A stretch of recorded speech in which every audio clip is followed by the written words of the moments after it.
Quero lhes pedir a especial gentileza de abrir a sua Bíblia, independentemente de aparecer na tela ou não. Eu quero pedir que você use a sua Bíblia, se for possível. Salmo de número 90. Livro dos Salmos, o Salmo 90. Quantos amam a palavra de Deus, podem dizer amém? Nós amamos. Quantos querem nela de todo o seu coração? Outra vez, podem dizer amém? Salmo 90.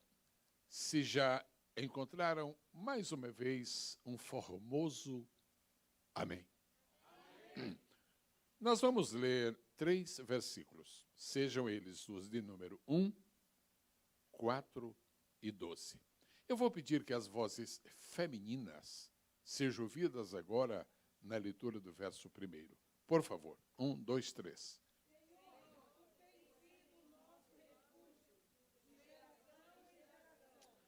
De tão lindo que é, de tão apreciável, eu posso pedir que repitam. É lindo demais esse texto.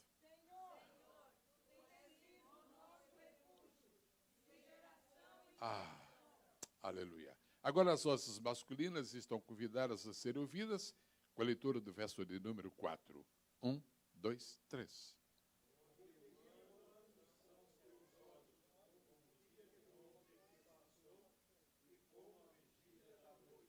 Gente, tem que acreditar nisso mesmo, é algo magnífico. Dá para ler outra vez? Pode ser?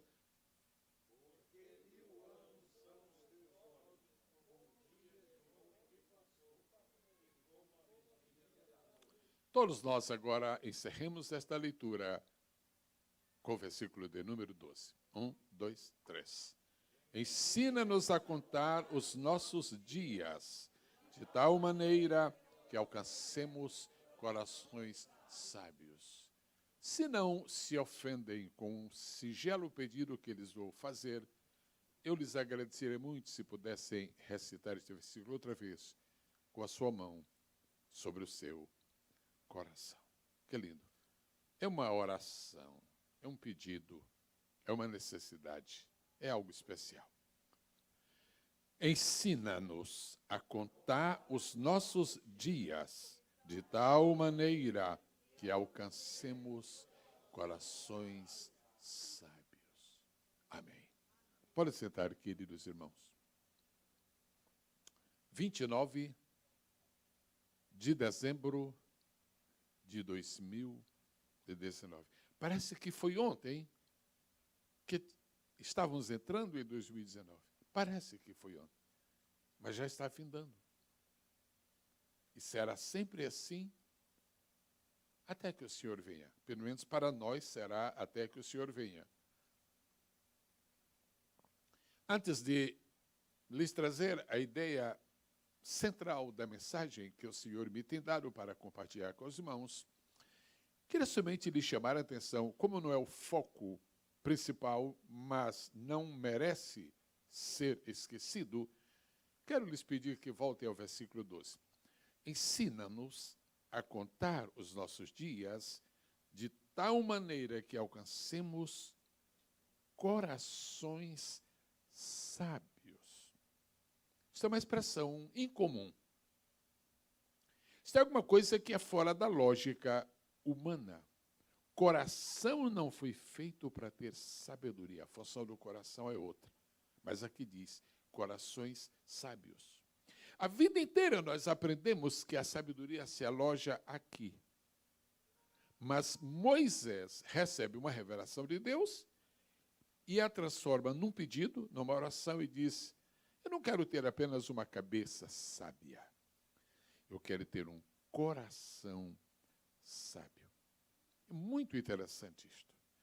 E a sabedoria do coração está condicionada à entrega desse coração a Deus. Deus nunca disse: filho meu, dá-me a tua cabeça. Mas disse: filho meu, dá-me o teu coração. Por isso que quando entregamos o nosso coração a Deus, nós podemos alcançar dele não somente as benesses já conhecidas, as quais são muitas, são incontáveis, são infinitas, mas também a bênção de ter sabedoria no nosso coração. Nós lemos 3 versículos, pastor Josué, no Salmo 90. embora nós sempre associemos a pessoa de Davi ao livro dos Salmos, e na verdade ele deve ter escrito pelo menos 73, mas o Salmo 90 não é um salmo de Davi. É chamado na Bíblia, no seu subtítulo, de Oração de Moisés, homem de Deus. Eu imagino o dia em que Deus chegou para Moisés e disse: Moisés, você já tem feito muitas coisas para mim? Você é um escolhido meu. Nunca me neguei a ajudar-te. Agora eu queria que você escrevesse um salmo. Imagina o novo desafio de Moisés, escrever um salmo. E eu imagino Moisés dizendo: mas, por favor, eu não tenho prática de escrever salmo. Isso aqui é completamente estranho para mim, se o senhor me ajudar. Mas, porventura, Moisés, eu vou te pedir para fazer alguma coisa e não vou te oferecer a minha ajuda? Guarde isto. Toda vez que Deus nos pede para fazer alguma coisa, nós devemos contar com Ele, porque Ele vai nos ajudar. Deus não promete nos ajudar a fazer aquilo que não é o seu plano, que não é isso aí, não. Você pode ter uma boa ideia, você pode ter um grande projeto, mas se não veio de Deus, Deus não está constrangido a abençoar você. Agora, se veio dele, fica tranquilo. Ele não vai te deixar só, ele não vai te abandonar. E Moisés escreve esse salmo, e é um salmo um pouco estranho, em alguns sentidos. Por exemplo, Moisés já havia passado dos 80. Eu imagino que quando Moisés escreveu esse salmo, é um pensamento meu, ele devia estar com 100 anos. Agora, um homem com 100 anos escreve assim: a duração da nossa vida é de 80. Os céticos, os inimigos da fé, aqueles que só gostam da letra, porque não entendem o espírito, eles dizem: esse Deus de vocês é um Deus meio tonto. Imagina, ele usa um homem de 100 anos para escrever que a duração da vida é de 80, é de 70. É de 70. E como é que pode? Como é que você defende esse Deus? Como se Deus precisasse de defesa. Quem precisa de defesa somos nós. Deus sabe o que diz, sabe o que faz. Deus é Deus. Mas a pergunta fica: como é que Moisés, provavelmente com 100 anos, escreve um salmo dizendo que a duração da vida é de 70? Agora, para uns, Deus vai dar uma prorrogação. E quando eu penso nessa prorrogação, eu digo: Deus, para o ano termina a minha prorrogação. Como é que nós vamos entender Deus neste versículo? A Bíblia é inspirada por Deus? Este versículo é inspirado por Deus.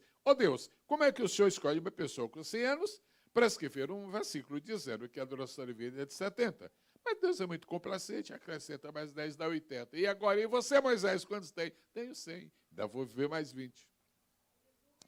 Nós sabemos que Moisés viveu 120 anos. Os 120 anos de Moisés foram rigorosamente divididos em 3 períodos. O primeiro período de 40 anos, Moisés passou no Egito. Podem falar Egito? O segundo período passou no deserto de Madiã. Podem repetir? Deserto de Madiã. O terceiro período de 40 anos, ele passou no deserto com Israel. No deserto com Israel. 40, 40 e 40, 120. Vamos ir agora de lá para cá, do fim para o princípio. Os últimos 40 são? Os últimos 40 são? 40. Os últimos 40 são? 40. Os próximos 40 são? 40. 40 mais 40? Segura aí. Quanto sobrou? Sobraram 40. Onde Moisés passou esses 40? No Egito. Egito é símbolo do mundo, porque o Egito era governado por Faraó. Faraó é um símbolo de Satanás. O tempo que se passa servindo a Faraó, o tempo que se passa servindo ao mundo, esse tempo não conta para Deus. Aqui em cima está escrito que Moisés viveu 120 anos, na ficha terrena. Mas dá uma olhadinha na ficha dele lá em cima. Deus, quantos anos veio Moisés? Disse 80. 40 para mim no deserto de Madiã e 40 para mim no deserto. Então, este é o homem certo para escrever este. Você pode exaltar a Deus e glorificá-lo por sua fidelidade? Agora, neste versículo, Moisés, já com 100 anos, ele começa a pensar mais seriamente na vida. Há um tempo em que nós não pensamos muito na vida. Aí está este jovem, eu me permita dizer, o avô, que eu gostei do seu neto, viu? E eu gostei, desde o princípio, ele é atencioso, ele está comendo bem o culto. Você não pensa na vida hoje como eu penso? Claro, você é muito jovem, você está no princípio da vida, no vigor dos anos. Mas daqui a pouco chega um tempo em que nós vamos... Gente, os cabelos estão mudando de cor. Gente, eu já não subo mais escadas correndo. Gente, eu já não como mais aquilo que eu gostava tanto de comer. E nós vamos começando a dar o maior valor à vida. É uma pena que nós pensamos mais no tempo, na última semana do ano, porque nós deveríamos pensar no tempo, todo o tempo da nossa vida. Mas vamos tomar uma lição do Salmo 90. Moisés nos ensina neste salmo que há 3 maneiras de nós contarmos o tempo. No geral, nós contamos. Tem segundo. Segundo não adianta contar, porque quando você terminou de falar segundo, já passou. Então não conta. Minuto parece muita coisa, mas depende do que você está fazendo. Se você está fazendo uma coisa ruim, o minuto não termina. Agora, se você está fazendo uma coisa boa, já acabou. Ai, que pena. Isso é você que decide se o minuto é bom ou mau. Mas, neste salmo, Moisés ensina-nos a contarmos o tempo de 3 maneiras. Versículo 1. Senhor, tu tens sido o nosso refúgio. Completem, por favor. Senhor, tu tens sido o nosso refúgio. Eu vou esperar até que todos falem. Quando todos falarem, eu passo para outro ponto. Senhor, tu tens sido o nosso refúgio. Está melhorando a cada momento. Senhor, tu tens sido o nosso refúgio. Ah, só faltaria. Senhor, tu tens sido o nosso refúgio. A primeira maneira de contar o tempo é por geração. O senhor é avô. E tem um pai do seu neto. Então, são 3 gerações. Mas eu pareço ter ouvido o irmão dizer que tem bisnetos. Então, são 4 gerações. A primeira maneira de contar o tempo é por gerações. Eu sou de uma geração.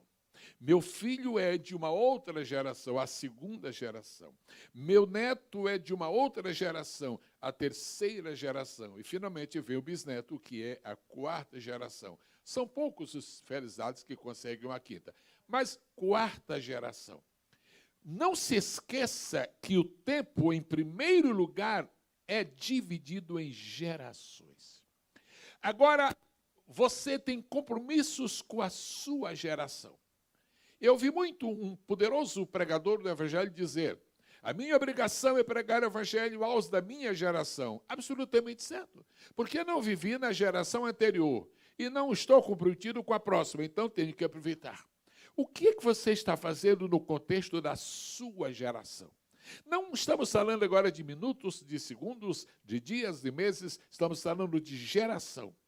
Vejo aqui nesta manhã, nesta casa de Deus, que é uma criança bem pequena ali, é uma geração novíssima que está brotando.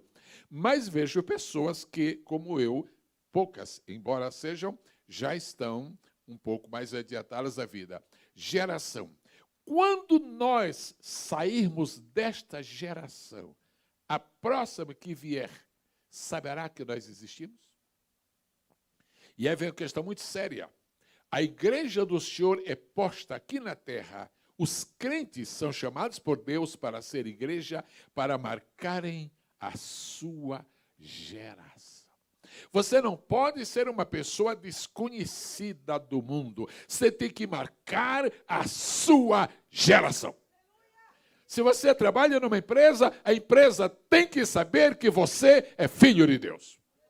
Se você mora no condomínio, seus vizinhos têm que saber que você é filho de Deus. Onde quer que você esteja, você está rodeado por pessoas da sua geração. E eu venho lhes convidar esta manhã ao seguinte desafio. O ano está passando, 2019, então já nem mais projetos. Mas 2020, uma boa decisão seria esta. Deus, com a tua ajuda, em 2020, eu vou marcar a minha geração. Hoje, os evangélicos do mundo inteiro se lembram de que a geração passada trouxe um dos homens mais ilustres do reino de Deus. Eu estou falando, naturalmente, de Billy Graham. Billy Graham marcou a sua geração. Agora, quem é que está marcando a sua geração hoje? Meu filho, você é muito jovem, não sei precisamente de que idade você tem. Se você quiser, você me diz. Quantos? 14. Você está no tempo de se preparar para marcar a sua geração. Você pode marcar a sua geração sendo um poderoso pregador do evangelho.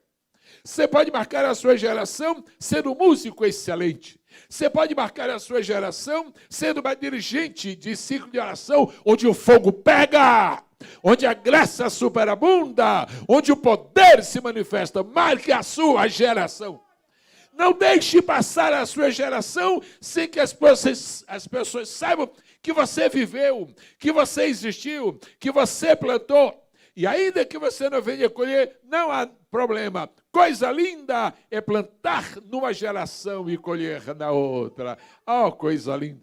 Algum tempo vai se dizer, se o senhor ainda demorar alguns anos, que aqui em Orlando havia uma igreja, uma Adebras. E o pastor dessa igreja era o pastor Sérgio. Há algum tempo vai se falar isso como história. E por que vai se falar? Porque está marcando esta geração. Vocês que vêm aqui à frente, dependendo da classe espiritual, dependendo da categoria espiritual, dependendo da dimensão espiritual do louvor que vocês trazem aqui, vocês estão marcando a sua geração. Porque a primeira maneira de contar o tempo é por geração. 3 dias atrás, o meu filho mandou uma mensagem para mim por WhatsApp e disse, o Gabriel, meu neto, o Gabriel está entrando no mundo virtual. O Gabriel acaba de abrir uma página no Facebook. Ele tem 12 anos. Gente, meu pai passou para a eternidade sem saber se ouvia esta palavra Facebook, sem ter noções do que é internet, sem pronunciar a expressão mundo virtual. Mas isso é outra geração. Essa geração nova está vivendo isto. Não fique apegado aos hábitos das antigas gerações, porque tem uma nova aí se levantando, você tem que se adequar, você tem que se adaptar. Tem gente que parece estar vivendo em outro mundo, porque não assimila nada na nova geração. Estava olhando ali o pastor José, ele não dispensa o iPhone, nem ele, nem o pastor Sérgio. Por quê? Porque nós temos que entender que as gerações passam e a nova traz sempre algumas coisas que são novidade e nós temos que nos adequar a ela. Primeira maneira de contar o tempo é com gerações. A segunda maneira de contar o tempo foi o segundo versículo que lemos. Porque 1000 anos são os teus olhos como o dia de ontem que passou e como a vigília era a noite. Primeiro contamos o tempo por gerações. Depois contamos o tempo por anos. Olhando globalmente, são gerações. Olhando um pouco mais particularmente, são anos. Quantos são os anos da tua vida? Jacó poderia ter deixado um dos testemunhos mais lindos na Bíblia como homem de Deus. Infelizmente, Jacó estava na presença de Faraó. E Faraó perguntou, ô Jacó, quantos anos são os teus anos? Quanto tempo é o teu tempo? Jacó disse uma coisa triste, que manchou a biografia de Jacó. Ele disse, poucos e maus foram os meus anos. E não é verdade. Nem foram poucos e não foram tão maus assim. Nós temos que ter muito cuidado em como nós classificamos os nossos anos. Se nós só olharmos o lado negativo da vida, os nossos anos serão maus. Se nós olharmos somente os problemas que tivemos, nossos anos têm sido péssimos. Se nós levarmos em consideração os desafios que nós tivemos e que não vencemos, as propostas que propusemos e não pudemos, não está valendo a minha vida. Mas quando nos lembramos da salvação, quando lembramos do batismo com o Espírito Santo, quando lembramos das línguas estranhas, quando lembramos do fogo que arde em nosso coração, a gente diz, não, está valendo a pena viver. Eu vim convidar você neste final de 2019 a refletir sobre isto e não ser pessimista e dizer, independentemente dos graves problemas que houve em 2019, não é que eu estou vivo, não é que eu estou na casa de Deus, não é que eu continuo cantando, não é que eu continuo falando em línguas, não é que meu nome continua escrito no livro da vida. Aplauda a Deus que está abençoando os seus anos. Glória a Deus. Como é que nós contamos o tempo? Primeiro nós contamos o tempo por gerações. Depois contamos o tempo por anos. Agora vem uma medida menor, uma medida mais estreita, uma medida menos elástica. E ele diz, ensina-nos a contar os nossos dias. Nós nunca saberemos contar os nossos anos se não soubermos contar os nossos dias. Nós nunca saberemos contar as nossas gerações se não soubermos contar os nossos anos. Então, eu quero pedir, por especial gentileza, eu lhes agradeço se podem me acompanhar no raciocínio e também nessa motivação. Por favor, ponha a sua mão assim, mas é só se quiser, mas eu sei que querem mesmo. Diga, dias, anos, gerações. Eu não vou falar, só os senhores falem. Geração. Há duas maneiras mais comuns de medir uma geração, e não se vai discutir isso. Uma grande parte defende fortemente que uma geração dura 25 anos. A outra parte defende fortemente que uma geração dura 40 anos. Nós estamos na segunda, né? 40 anos é muito razoável. E quem defende que uma geração é de 25 anos tem os seus motivos. Agora, quem defende que é de 40 tem as suas razões. Eu fico com as razões que são mais fortes que os motivos. Pois bem, então, uma geração, 40 anos. Um ano, 365 dias. Então, o que é que conta mesmo? São os dias. Então, a Bíblia não diz, ensina-nos a contar a nossa geração. Ensina-nos a contar nossos anos. Não, ensina-nos a contar os nossos dias. A unidade de tempo mais importante para nós não é um ano. A unidade de tempo mais importante para nós não é um mês. A unidade mais importante do tempo para nós não é uma semana. A unidade mais importante do tempo para nós é um dia. É um dia. E nós estamos já passando da metade deste dia, daqui a pouco será outro dia. Deus te guarde para que os teus dias sejam contados. Deus te guarde para que os teus dias sejam abençoados. Deus te ajude para que os teus dias sejam confirmados pelo Senhor, para a glória e honra do nome dEle. Quem está alegre pelos dias passados? Agora, eu não preciso ser longo nesta manhã, eu apenas preciso ser explícito e preciso ser completo. Uma mensagem completa não quer dizer necessariamente uma mensagem longa, porque eu já vi algumas mensagens longas que não eram completas. E já vi umas curtinhas que eram completas. O melhor da mensagem não é que seja longa ou que seja curta, é que seja completa. E para ser completa esta, eu tenho que falar de Jesus. Eu tenho que falar de Jesus. Quando Jesus esteve aqui na terra, Jesus pronunciou várias vezes a palavra geração. E uma vez ele estava severo, ele disse, geração incrédula e perversa. Jesus falou de gerações. Jesus falou de anos. Quando ele inaugurou seu ministério naquela sinagoga, ele leu um trecho da Bíblia que falava no ano aceitável do Senhor. Mas Jesus deu muita ênfase também aos dias. Porque Jesus viveu aqui na terra os seus dias. O Pai da eternidade se sujeitou a viver dias. E embora como Deus ele soubesse e saiba que 1000 anos são como um dia, mas isso é lá em cima, Agora aqui embaixo um dia é um dia mesmo. E eu quero lhes trazer à memória 3 expressões que Jesus usou sobre os dias para nós trazermos para a nossa vida. E antes que termine o ano de 2019, que Deus nos dê graça para ver qual será o tipo dos dias que nós teremos em 2020. Se querem ir comigo, eu lhes peço por gentileza. As 3 menções que eu vou trazer agora estão no Evangelho de Lucas.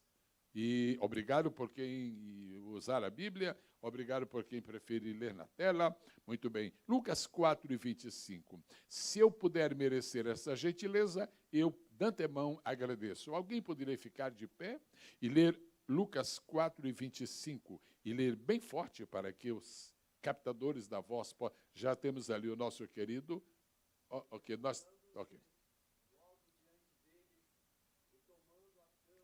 Lucas 4:25. Esse é muito bonito, mas se puder ser 4:25, é um pouco melhor.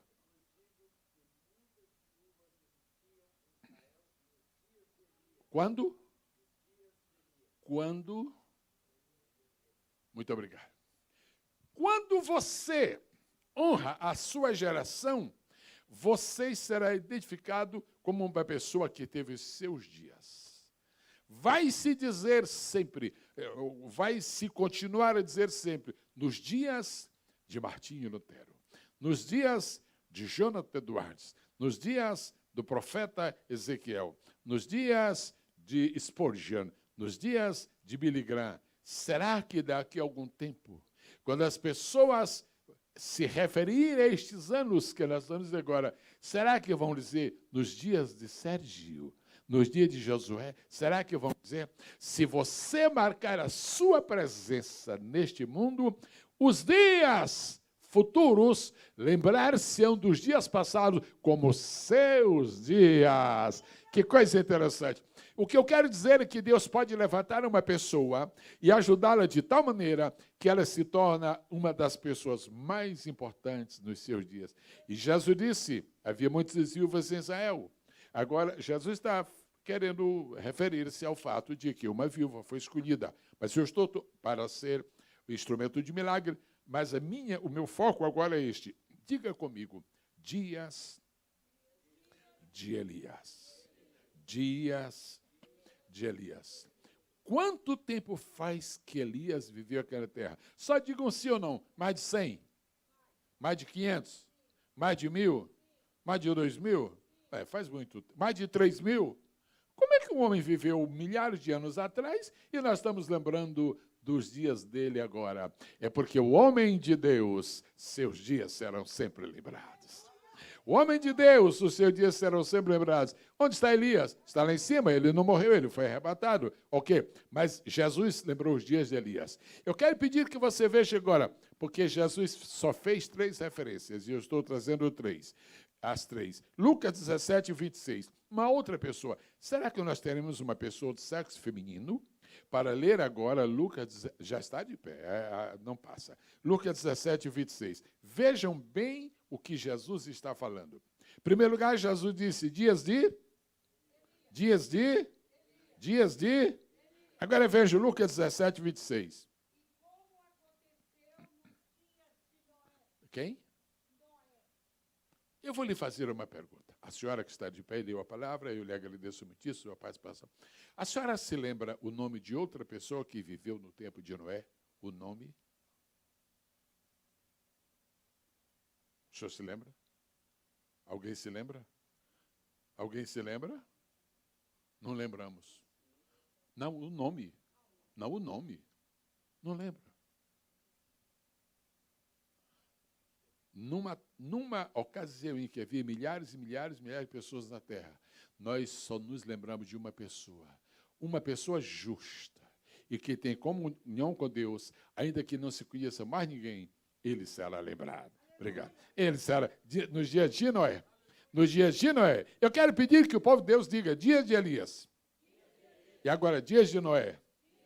Tudo que passou pela boca de Jesus é importante. Tudo que Jesus falou é objeto da nossa meditação. E nós estamos falando hoje de dias, porque só temos 2 mais para terminar o ano. Então vamos correr agora, porque quarta-feira já é outro ano. Muito bem. Então, o que é que Jesus está dizendo? Que um homem que tem comunhão com Deus pode desempenhar um papel tão importante na história que séculos, milênios depois da passagem dele pela terra, serão aqueles dias lembrados como dias daquele homem. Vamos falar com alegria. Dias de Elias. Dias de Noé. Tem mais um. Só mais um. Jesus não falou mais outra outra vez sobre isto. Agora, quem é que gostaria de ler Lucas 17 e 28? Lucas 17 e 28. Ali está, por favor, nosso cameraman, um deles pelo menos. Leia, por favor, amado. 28. Nos dias, podem dizer o que quiserem da mulher de Ló. Ninguém sabe o nome dela. Não diz os dias da fulana. Agora, Ló ficou com a sua marca registrada na história. Os senhores estão entendendo qual é a sugestão que eu estou lhes trazendo nesta tarde? Estão entendendo? Marque a sua presença. Marque a sua presença. Toda vez que este nome aqui, esta expressão aqui é dita, ou lida, ouvida, Ministério de Madureira, inevitavelmente nós vamos para 20 anos atrás, 30 anos atrás, 40 anos atrás, e vamos lembrar o quê? Dias de Paulo Leivas Macalão. O senhor conheceu muito, eu conheci também muito, Paulo Leivas Macalão. E quando se lembra hoje, que história é essa de Ministério de Madureira? Alguém tem o direito de poder. Isso é uma coisa feita nos dias de Paulo Leivas Macalão. Coisa interessante. Quando se ouve falar em Assembleia de Deus do Brasil, o que é isto? Como é que começou? Quando começou a Assembleia de Deus do Brasil? A resposta é nos dias de Gunnar Wingren e Daniel Berg. Eu não conheci Gunnar Wingren, mas eu conhecia Daniel Berg. O senhor também conhecia, né? Eu conhecia Daniel Berg. Graças a Deus por isso. Sou antigo, né? Ok. Então, o que acontece? Eu estou insistindo nessa tecla. Aí você diz, mas como é que eu posso marcar a minha geração se eu não sou pastor? Deixa eu te fazer uma pergunta. Noé era? Tem que ser pastor para marcar a geração? Não. Como é que eu vou marcar a minha geração se eu não sou missionário? Ló era? Como é que eu vou marcar a minha geração se a minha esposa não é crente? A de Ló era? Você não tem nenhum motivo para se esquivar. Você pode marcar a sua geração. Você não tem nenhum motivo para impressionar a Deus. Deus, eu não posso marcar minha geração, porque eu não sou isso. Deus não está interessado em que você diga o que você não é. Ele só quer que você compreenda o que você é. E você é filho dele. E você é filho dele. Se você é filho dele, ele pode fazer o que quiser com você. E eu digo esta tarde que Deus está preparado para usar você. Que Deus está preparado para usar você. Que Deus está preparado para continuar usando os senhores que estão aqui desse lado. Não preciso ir muito mais, poucos minutos, mas eu queria fazer ainda um pequeno desdobramento. Jesus falou de 3 dias, pela ordem que está na Bíblia. Dias de Ló. O ano de 2020, na opinião dos irmãos, vai se parecer com qual desses 3 dias que Jesus mencionou? Antes disso, deixem-me fazer uma rápida reflexão. Esta sociedade moderna, esta sociedade do mundo virtual, esta sociedade está sendo manipulada massivamente e nós estamos indo na onda de fazer coisas que não saem da nossa cabeça. Por exemplo, as melhores mensagens de Natal que foram trocadas este ano entre as pessoas não saíram da cabeça das pessoas. Foi a cópia de uma mensagem que estava escrita. Ou seja, você está abençoando pessoas com bênçãos que não vêm do seu coração. Alô? Pelo menos uma ali concordou. Você está abençoando. Porque nós estamos perdendo a identidade da nossa própria vida. E a mesma coisa agora no fim do ano. Você já recebeu muitas mensagens bonitas. No ano 2020 vai ser assim, assim. Mas quem fez aquilo não foi o seu amigo que mandou. Você vê lá que está escrito assim, encaminhada. Eu peguei de alguém, mandaram para mim, eu estou mandando. Nós precisamos voltar a dizer para as pessoas, não aquilo que os outros estão dizendo, mas aquilo que o nosso coração está sentindo.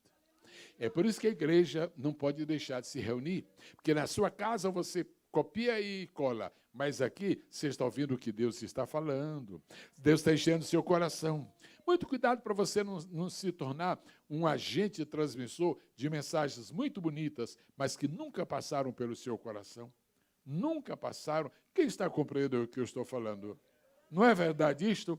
Então, nós nos tornamos um mundo mecânico, tornamos um mundo sem alma, tornamos um mundo sem coração, tornamos um mundo só com mecanismos estereotipados. E nós, como crentes em Cristo, não. Então, eu lhe sugiro, se você vai mandar uma mensagem de novo para alguém, não copia de ninguém. Diga o que o seu coração está sentindo. Às vezes você quer mandar uma mensagem para uma pessoa que está enferma, mas não tem nenhuma mensagem para ele. Então, você põe aquela assim, que Deus continue você a ter muita saúde. Ele diz, mas como continuar a ter saúde se eu não tenho? Então, é preciso realmente entendermos que temos que ser realistas. Temos que ter personalidade, temos que ser o que somos para poder fazer o que fazemos e, finalmente, para podermos ter o que temos. 3 dias. O ano de 2020, o que é que você acha que vai ser? Pelo que está dizendo aí na mídia, vai ser o melhor ano de todos os tempos. Mas eu escutei isso, irmãos. Eu estou escutando isso faz, no mínimo, 60 anos. Faz 60 anos, pelo menos, que eu estou tirando...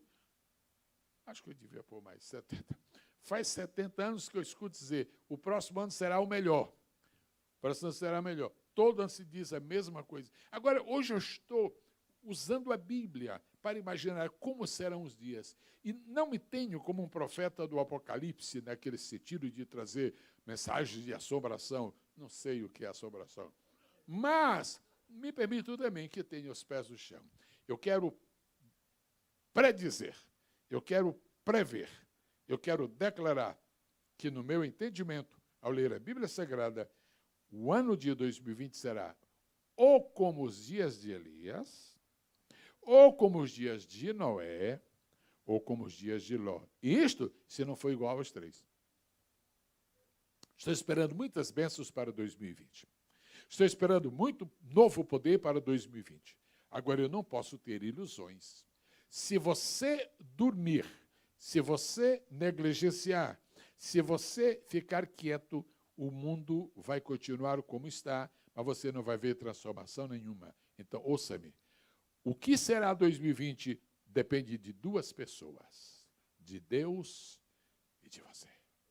De Deus e de você. É você que ajuda as manhãs a serem mais radiantes. É você que contribui para que o dia seja mais digno de ser vivido. Se ao acordar, mais um dia, ai meu Deus, mais um tormento para mim, esse vai ser o pior dia para a sua vida.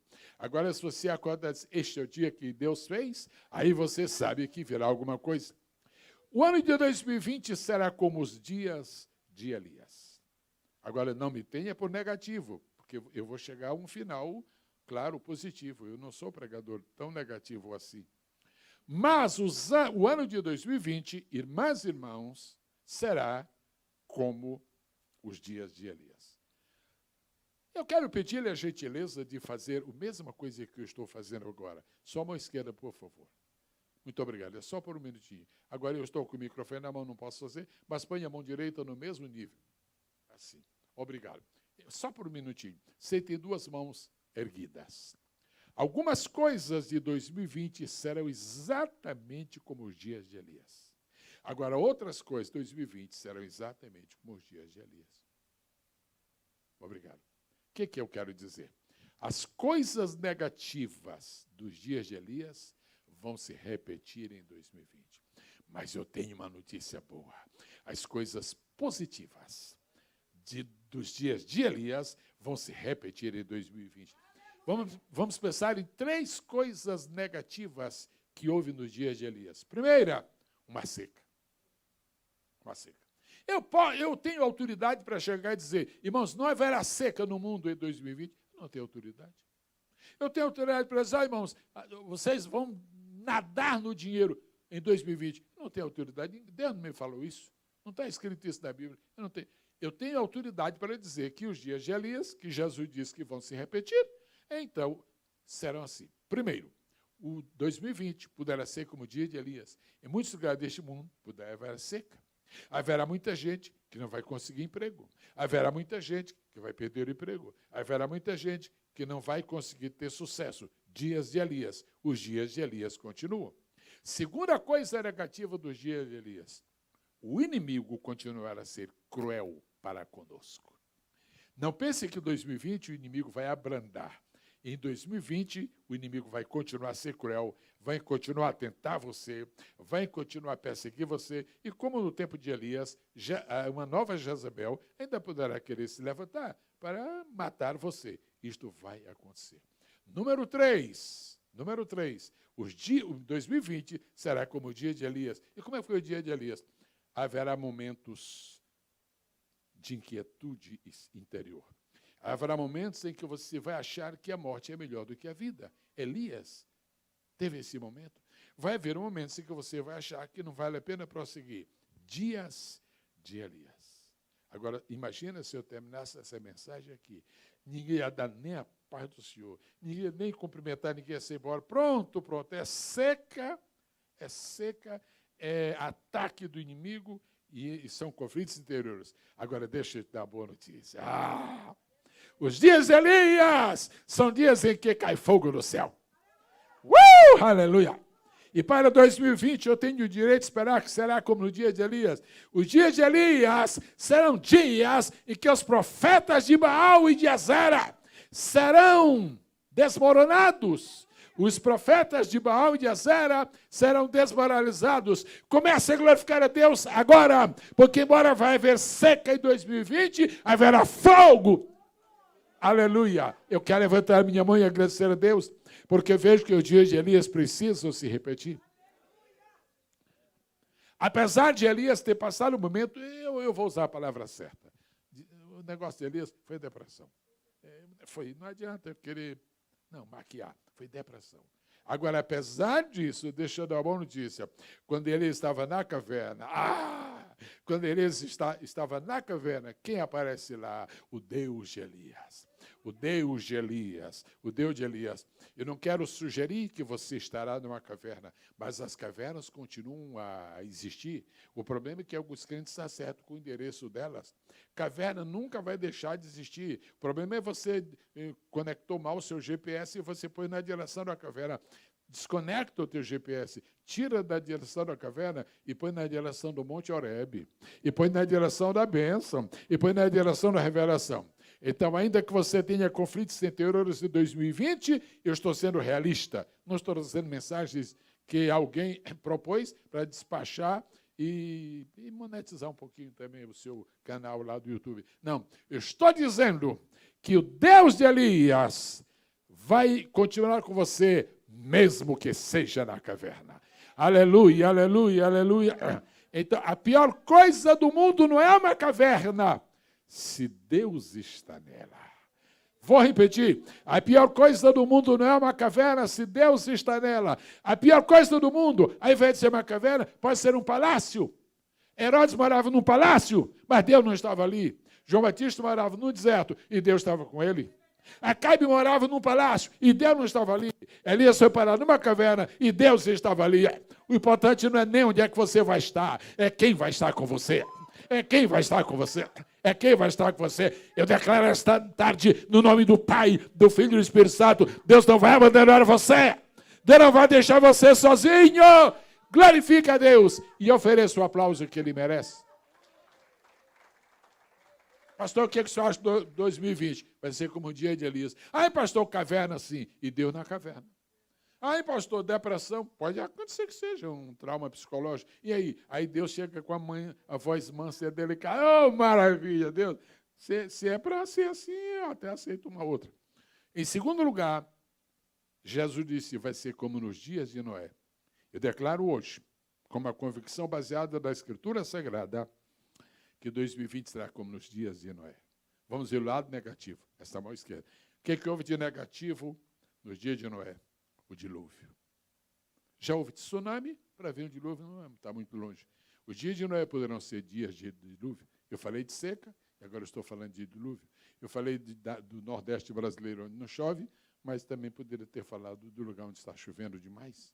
Pois bem, o que há de negativo do dia de Noé? Nunca ouvi tanta incredulidade como o dia de Noé. É incrível. Como é que o pregador prega há 120 anos, faz o apelo, não tem uma pessoa?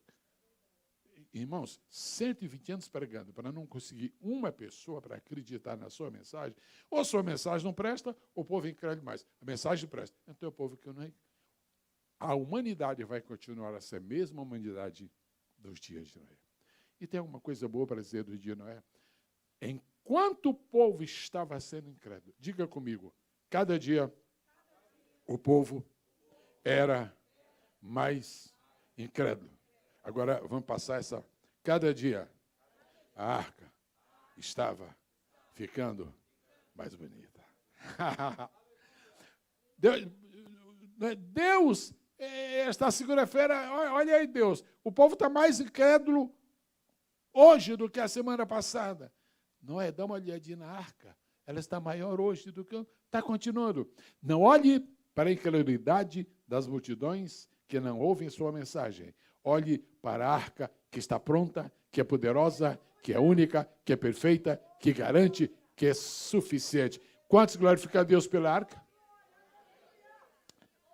E se 2020 for o ano do arrebatamento, é uma notícia boa ou uma notícia má? Para o mundo, é uma notícia má, porque perecerá. Para a igreja, uma notícia muito boa. E a notícia boa que eu tenho é que a arca está pronta.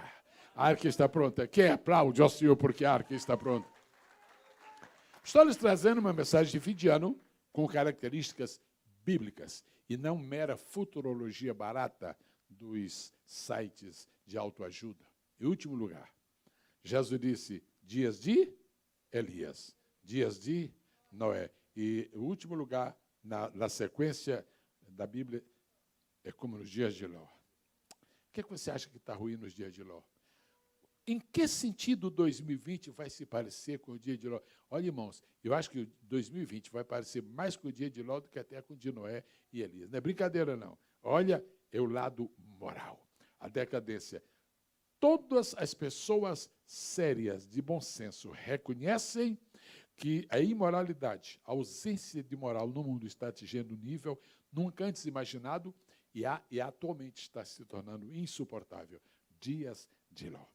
Não é brincadeira, foi difícil para Ló. Sabe o que a Bíblia diz? Ló afligia a sua alma. Todo dia Ló tinha um conflito. Todo dia Ló tinha... Deus, eu não aguento mais, Deus, não aguento mais. Olha aí, Deus, olha como está. Olha meus vizinhos, olha como está no mercado, olha como está na barbearia, olha como está na praça. Olha Deus, Deus, eu não aguento mais, Deus, eu não aguento mais.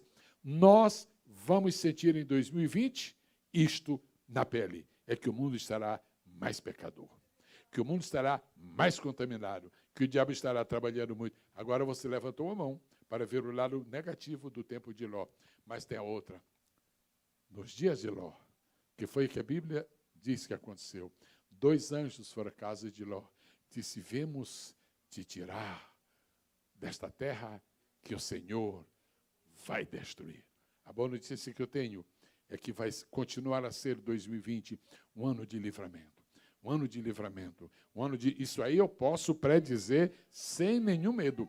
Assim como Deus não deixou Noé perecer no dilúvio, assim como Deus não deixou Elias morrer pela mão de Acabe e de Jezebel, assim como Deus não deixou Ló morrer em Sodoma, você vai triunfar. Você vai triunfar. O Deus de Elias é o seu Deus. O Deus de Noé é o seu Deus. O Deus de Ló é o seu Deus. Agora, Deus está garantido que haverá livramento para Ló. Então, diga comigo, amados irmãos, e eu estou concluindo. Houve livramento para Elias. Pode ser mais bonito. Houve livramento para Elias. Então haverá para mim também. Houve livramento para Noé. Então haverá para mim também. Houve livramento para Ló. Complete agora. Então haverá para mim. Fiquem de pé no nome do Senhor Jesus. Qualquer que seja o ano de 2020, haverá livramento.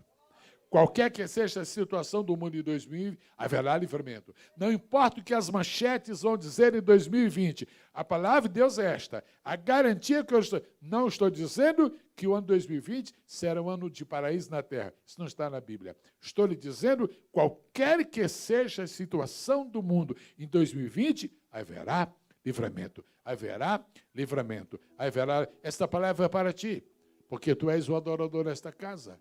Porque tu estás tocando para o Senhor. E é para ti esta mensagem também. No ano de 2020, haverá livramento. Eu posso lhes pedir um favor? Só tem um pregador pregando cada vez, né? Cada vez só pode um pregador pregar. Mas todo mundo pode pregar de uma vez, se é permitido. Eu vou pedir que você estenda a sua mão para uma pessoa que está próximo de si e diga, em 2020, qualquer que seja a situação, agora dê as duas palavras-chave. Haverá livramento. Haverá livramento. Haverá livramento.